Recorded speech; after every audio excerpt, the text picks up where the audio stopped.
Welcome to Kids Academy.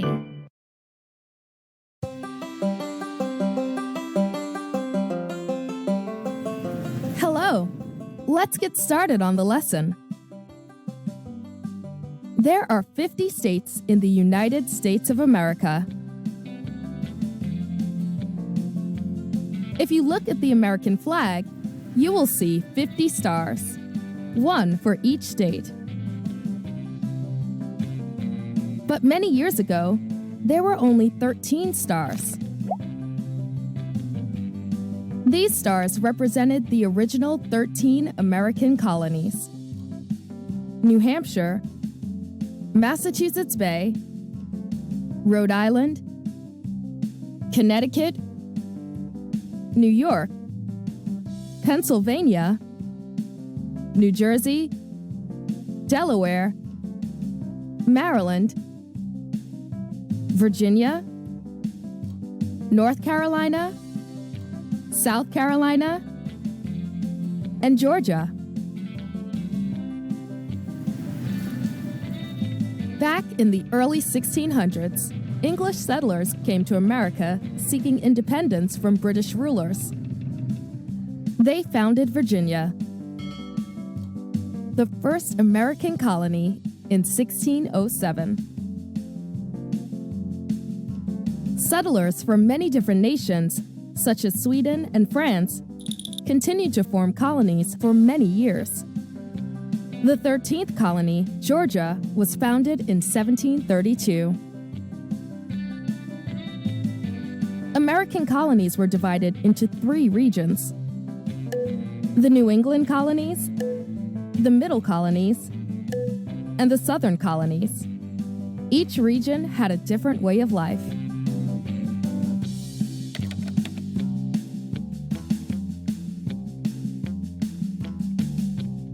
The New England colonies were good for fishing and fur trading, but there was very little farmland.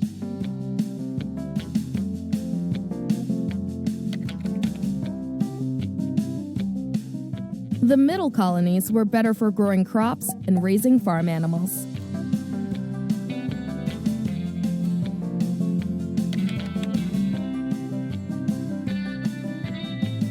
People in the Southern colonies made money from cash crops, such as rice and cotton. Cash crops were grown for the purpose of selling. After the Revolutionary War, colonies started to become states. This would give them independence from Great Britain to start a new government. Let's review. Before there were 50 states, there were only 13 colonies in America. Colonies were founded by settlers in the 1600s and 1700s.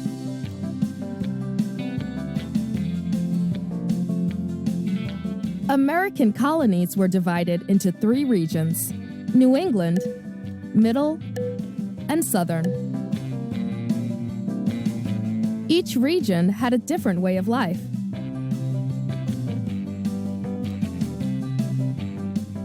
The 13 colonies became states after the Revolutionary War, gaining independence from Great Britain. Thank you for watching. Goodbye.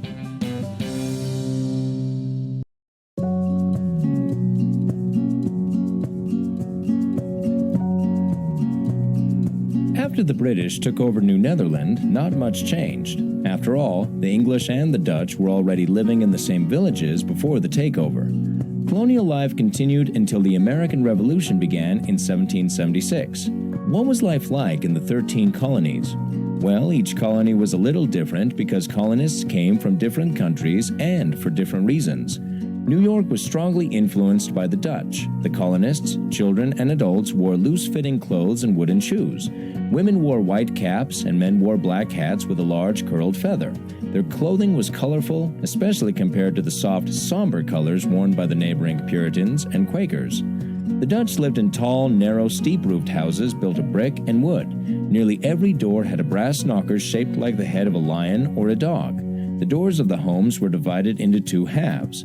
People could open the top half and visit with their neighbors, but keep the bottom half closed so wandering pigs and chickens couldn't get in. Since many of the people slept in the main room of the house, the colonists found an interesting way to hide their beds. Many beds were built into the walls. It would have been kind of like sleeping in a closet. Fireplaces were usually decorated with hand-painted tiles showing Bible scenes. In the evenings, parents told the stories displayed on the tiles. American Indians taught the colonists how to grow squash, pumpkins, and corn. The colonists also grew other vegetables and fruit trees. Many families raised cows, chickens, and pigs for meat. Men and boys hunted animals in the woodlands. They also ate shellfish and seafood. Water was not always safe to drink in colonial days, so adults consumed beer. Children drank milk, and everyone enjoyed apple cider.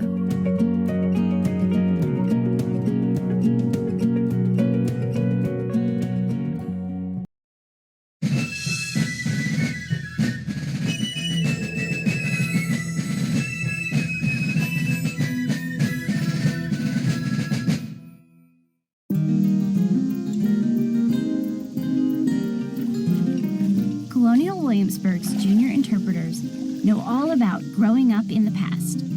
After completing their training, these special volunteers between the ages of 10 and 18 work in costume at sites throughout the historic area, teaching young visitors what it's like to be a kid in the 18th century.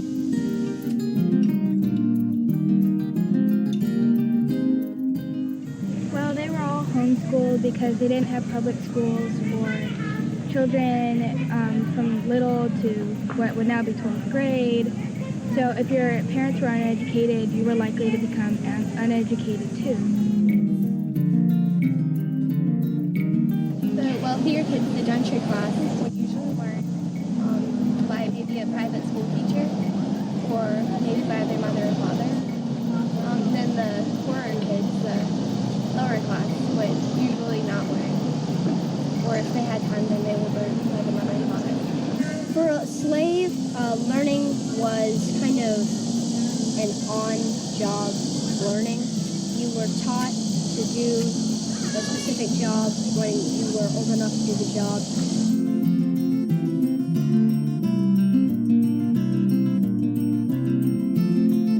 Some chores were similar to ones the kids do today, like they would make their beds, and some would scrub the floor and help with food and stuff. But some were very different, like getting water from the well. And you know, now we just turn on a faucet and we get water, but they would have to open up the well and pull the water and transfer it to other buckets, and there's a lot more work.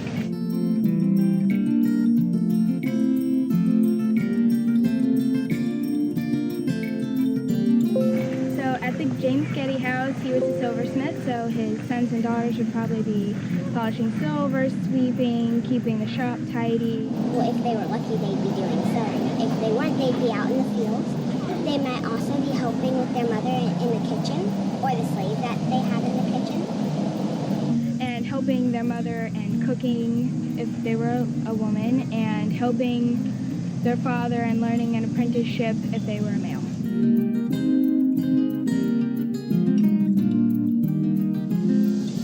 Kind of a hard question to answer, especially from a slave's point of view. The only day they would ever get any time to themselves would be on Sundays, and the time that they would mostly spend for Sundays would be they would be out in their gardens. If they had a garden, they would also tend to their chickens if they had those. Slaves would usually play Mancala, but then it wasn't really one for laughs and fun. It was used for slaves and children to learn how to count. Because what if your master told you to put up 16 fixes?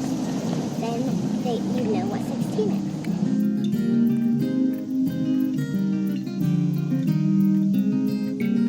When their chores were done, they had tons of fun, like coop and stick. They played with mainly homemade things on stilts. They played trap ball. They just played like jacks, and they drew on plates. and they danced. Dancing was a lot of fun for all ages.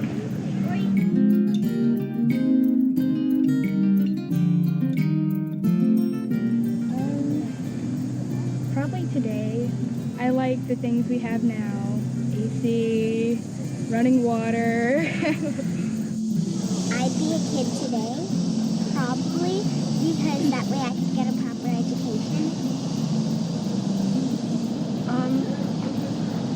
I'd probably be a kid today because, again, you get the proper education, you get running water, good food, a shelter to live on, a shelter to have, and Air conditioning. Yeah, that is one of the main things. Yeah, I mean, I think it would be nice to be sort of both, which is why I like the job. I mean, there are a lot of cool things that they would do back then that we don't really think about today, but I mean, it's a lot easier today, a lot of things. That'd probably be a hard decision though, because all the things they did, the costumes are fun, and all the games are very educational, which is a good thing. But then I'd probably miss modern conveniences that we have today. But everything here is fun.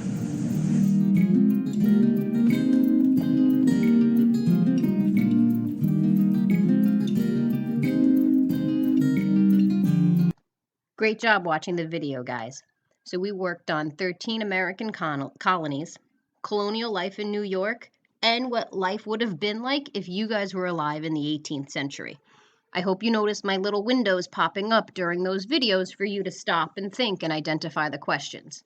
So now what you're going to do for classwork and for homework, you're going to open up this document called Social Studies Questions, and you can click right into the document and begin to answer them. Or you can write them down on a piece of paper, make sure you're restating the question, and you can send a picture of it to me. They're due tonight for classwork and homework credit, and I will see you tonight at 6 o'clock on Zoom. Bye, guys.